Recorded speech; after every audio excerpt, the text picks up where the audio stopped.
Yeah, before we bring in Dane, guys, real quick, this segment is brought to you by LinkedIn. As a small business owner, your work doesn't end when the clock hits 5. Your business is always on your mind, which means when it's time to hire, you need a partner that works just as hard as you do. That's where LinkedIn Jobs comes in. When you clock out, LinkedIn clocks in. LinkedIn makes it super easy to post your job, share it with your network, and get your qualified candidates all in one place.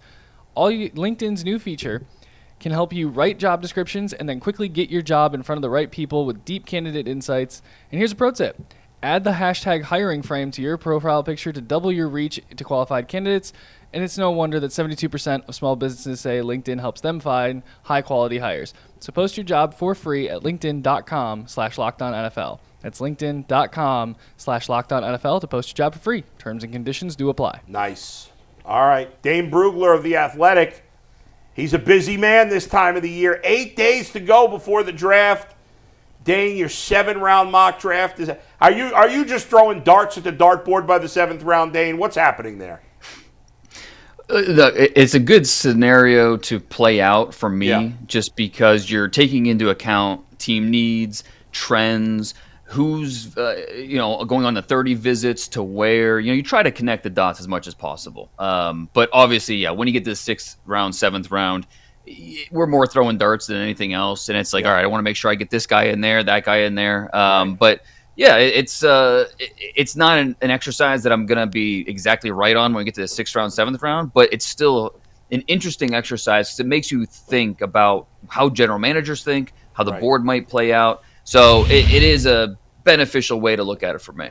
So when you do your mock draft, it sounds like you're talking about information and visits and stuff like that. Are you leaning towards what you think the teams will do as opposed to what you might do if you were the GM of that team?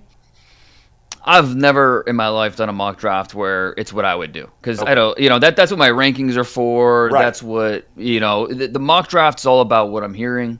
Yeah. Again, you try to connect the dots as best that you can, and it's difficult when you might have a good idea of what the teams in the 20s are going to do, but if the first 20 picks go wildly different, then all of a sudden there's a domino effect, and that changes everything else. And so that's why it's always difficult doing mock drafts. But and I think mock drafts kind of get a little bit of a bad rap. But you know what NFL teams are doing right now?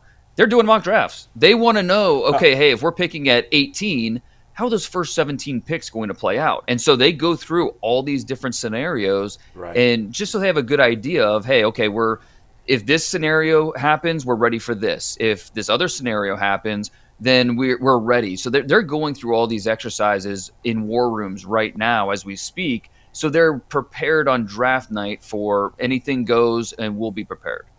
Last thing about the process here, before we get specifically into the Browns, I'm curious. Over the years that you've been doing this, do you find there are some teams, and if so, who are they, that are easier to read the tea leaves than others?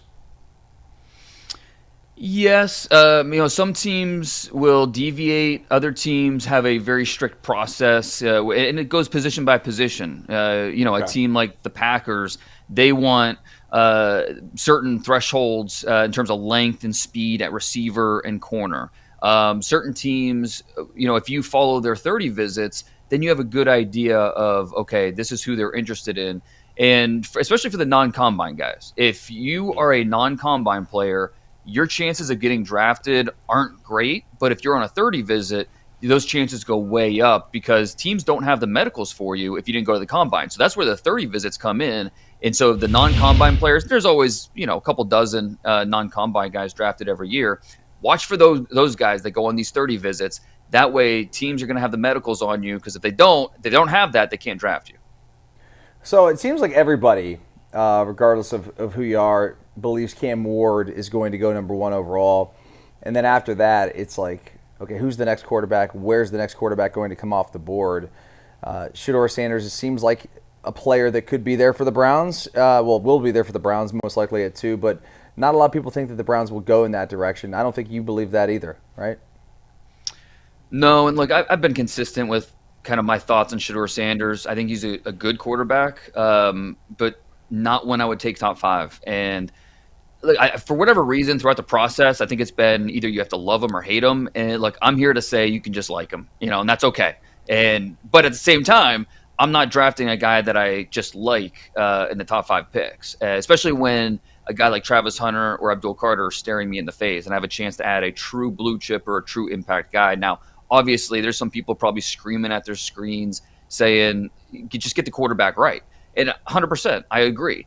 But it's not, if you take a quarterback at 2 and it doesn't work out, it's not like, okay, you move on. Like, that also meant that you missed on a potential blue chipper at number 2 at another position that you can really build your roster around. So this is a really unique quarterback class. We were spoiled last year, 6 in the top 12. This year, we might only have 1 quarterback in the top 20. And then the quarterback run is going to start probably in the back half of round 1. I only had the 1 quarterback in my mock, or 2 quarterbacks in the mock, but there's a good chance we see those trades back half of round 2, whether it's the Giants trading back in the first round, the Browns trading back into the first round. And so it's kind of like an exercise in musical chairs, because we know who the teams are that are looking for quarterbacks, but where they feel comfortable drafting those guys will be, especially when you factor in Jalen Milroe, Tyler Shuck. Tyler Shuck has a lot of love around the league, quarterback out of Louisville. And so, and I get it. It's funny. Like I was the high man on Tyler Shuck going into the Senior Bowl, through the Combine, and now it looks like I'm low on him because he's always been right around the 50th player on my board since December. And in January, I looked crazy. Now I look like I'm a little bit lower on him compared to where he might go. So it's just that's kind of sums up the draft season. Dane, in your 7th-round mock draft, you had the Browns taking Travis Hunter. That appears to be where most of the wind is blowing, at least 8 days out from the draft. In your mind, is it a no-brainer for the Browns to take Hunter at number 2? In my opinion, yes. And it was funny, a week and a half ago when things started to shift from Abdul Carter to Travis Hunter, like it was this big news, and it's like, all right, guys, this is the best player in the draft, Travis Hunter. Why this shouldn't be news that the Browns would be considering him at number 2? And I think for different teams, because obviously being a two-way player is really unique. For different teams, he's looked at it in a different way. For some teams, they believe, hey, this is going to be a top 3 corner in the league. So his primary position is going to be corner, and we're going to give him a package of plays on offense, try to get him 8 touches a game on offense, but primarily he's a corner. For a team like the Browns, we know they need a spark on offense.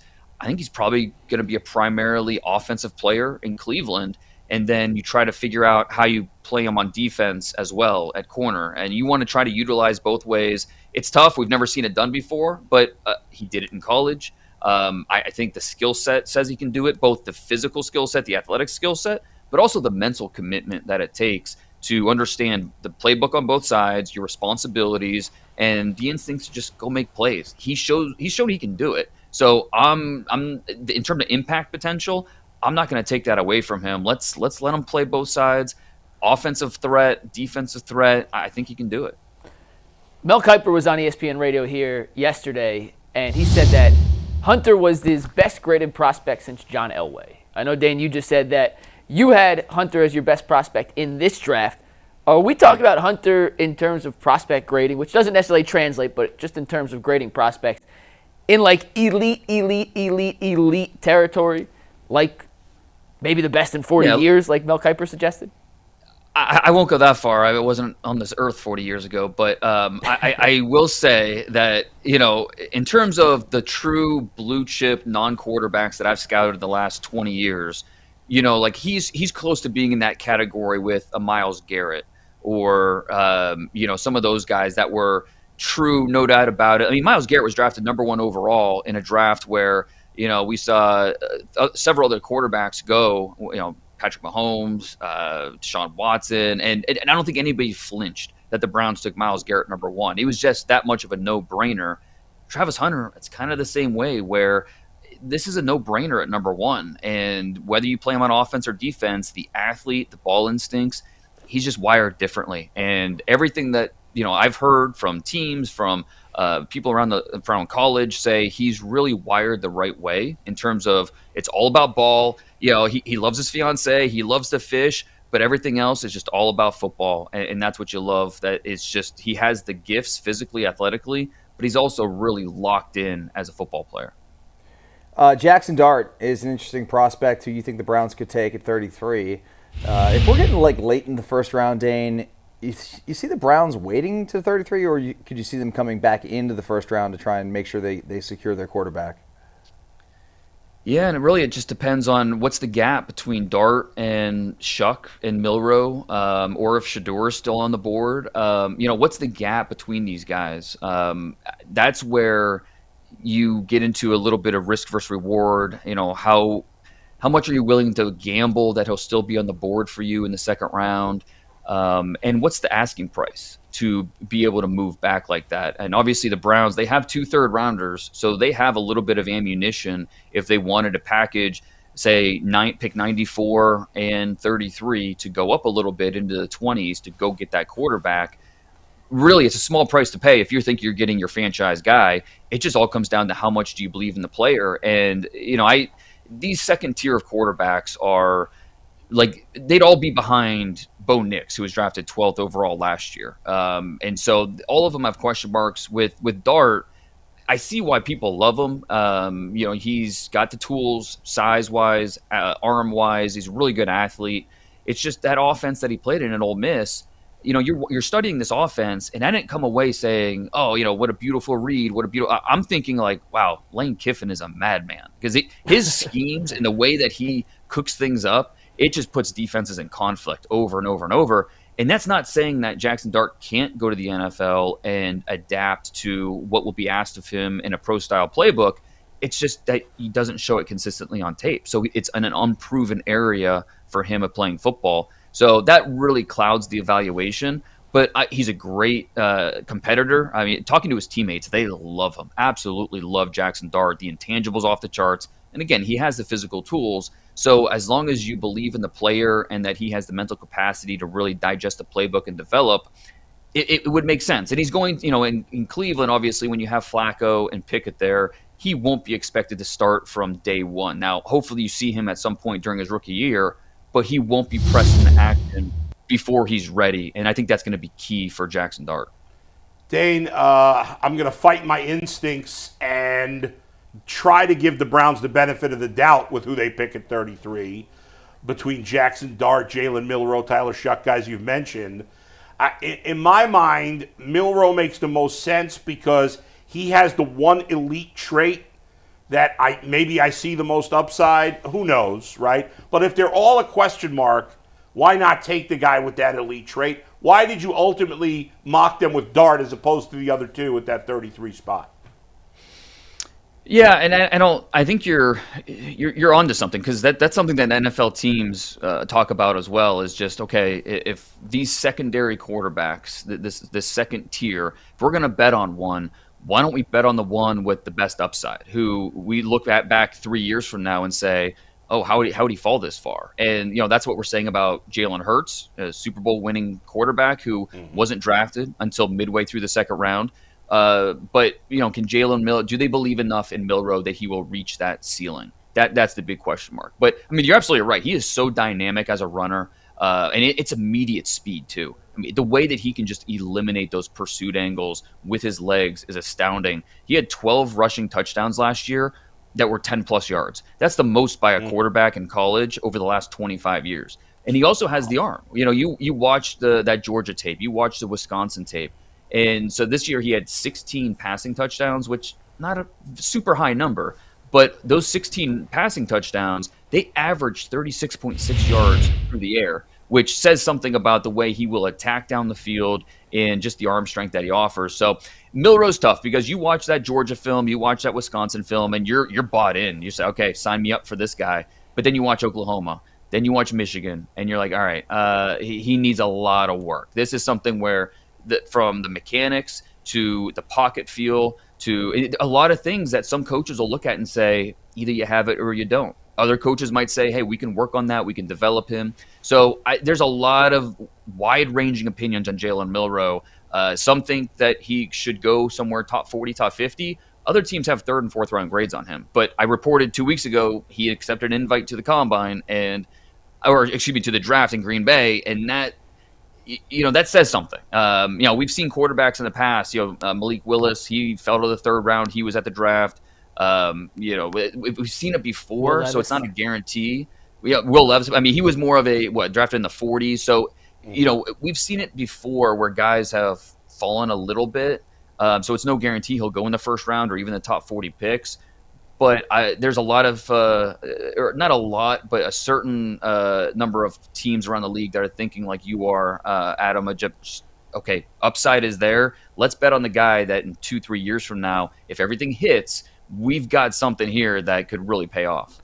Dane, we mentioned the 7-round mock draft you put out this morning, and if you want to take that full, if you could we talked about Jackson Dart and Travis Hunter, but just if you could give a quick synopsis on some of the other guys you had mocked to the Browns, because we put out the picks this morning, and the immediate response was no Ohio State players. This is terrible. So if you want to inform some people why just not having a Buckeye does not automatically make this mock irrelevant, and give us some insight on some of the guys that we may not be as familiar with other than the top two.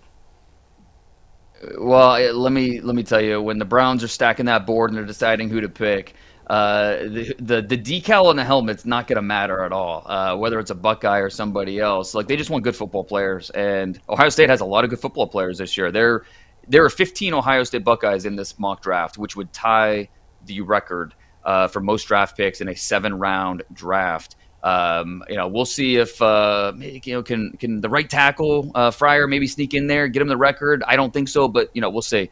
For the Browns, so in the 3rd round, I went Ozzie Trapillo from Boston College, who played left tackle, played right tackle. He's really tall, and so that leverage, rushers can get underneath him at times, but he has really good feet. He moves really well. The tenacity that he plays with, I think, will fit in Cleveland really well. And you think about the offensive line situation, hopefully DeJuan Jones can really take another step this year. Jack Conklin, hopefully we just see him on the field for 14, 15, 16, 17 games. But you need to develop somebody behind those guys, and I think Trapillo would make a lot of sense. Savion Jones from LSU, big, physical, can play the run, set a hard edge, but can also give you some juice getting after the quarterback as well. They need somebody opposite Myles Garrett. I mean, they've got some good bodies, some interesting players. Alex Wright, I think, could maybe take another step here. Isaiah McGuire, I like a lot, but add some more pass rush help to what they have behind Myles Garrett. And then we think they're going to go running back at some point. But this is a draft where you can wait a little bit. You don't have to take 1 second round, 3rd round, and feel like you're getting good value. They can wait till the 4th round, 5th round, and still get a really good back. And that's what happened in this mock scenario. Jordan James out of Oregon, one of my favorite players in the draft. I mean, he's not a home run hitter. So if that's what you want, Jordan James is not for you. But he might lead the league in doubles. He's that type of guy. So not going to get you 60 yards, but he's going to get 6 consistently. No-nonsense runner. He's got that short area burst. He will find the hole and get through it, and always looking for the sticks. So big fan of Jordan James and what he could bring. You pair him with Jerome Ford, Pierre Strong still there. I think he upgrades the run game. Speaking of running backs in general, I know you talk about the 4th round could be an area where Jordan James could be available. I do like overall. Ashton Jeanty, is he going to be a top 10 pick? Is that even like if the Browns picked him at number 2? Is that insane? I mean, I don't think it's insane. You could say he's one of the best players in the draft. I think I don't think it's insane to take him number 2. I think it'd be very, very surprising to pass on a Travis Hunter or an Abdul Carter to go with a running back. Now, if you believe Ashton Jeanty's the next coming of LaDainian Tomlinson, by all means, go for it. But I think, especially in this draft, where running back is so deep, and I have draftable grades on 30 running backs. Wow. 30 running backs are not going to get drafted. We're not going to see 30 teams draft a running back this year. So you're going to get really good value. You get a Devin Neal from Kansas in the 4th round, a DJ Giddens, a Damian Martinez, LaQuint Allen. There's a lot of running backs that won't be top 100 that you can still get later on. So Jeanty is going to be a top 10 pick. In my mock, I had him at 5 to the Jaguars. ETN's in a contract year, new head coach, new general manager. I could see that. You have to help Trevor Lawrence. If he doesn't go 5, good chance he goes 6. The Raiders need a run game in the worst way. We know Pete Carroll wants to establish the run. And then if he doesn't go 5 or 6, I don't think he's getting past 10. The Bears would snatch him up. So Jeanty's going to be a top 10 pick. It's just a matter of where. Two would be pretty surprising. Just a running back. What we saw Saquon Barkley go to not that long ago, so it's not unprecedented. But I still think you take Travis Hunter because, again, in my opinion, he's the best player in the draft. Dane, Jay Crawford's part of the show. He's not here today, but he has 2 draft crushes. Will Howard, he is literally in love with Will Howard. He would take him at number 2 if he was running the Browns. He's out of his and mind. Harold Fanon Jr., the tight end out of Bowling Green. Which one of those two do you think ends up coming off the board first? It feels like Fanon's a little higher rated, but tight end versus quarterback, you never know. Yeah, no, and all it takes is one team to love the quarterback. And once we get past those top 5, Cam Ward, Shedeur Sanders, Jackson Dart, Jalen Milroe, and Tyler Shuck, then it's kind of anybody's guess who's going to be that next quarterback drafted and where. Could it be Kyle McCord? Could it be Will Howard? A lot of differing opinions around the league about who that next guy should be. How do you argue with Will Howard and what he did last year, especially down the stretch?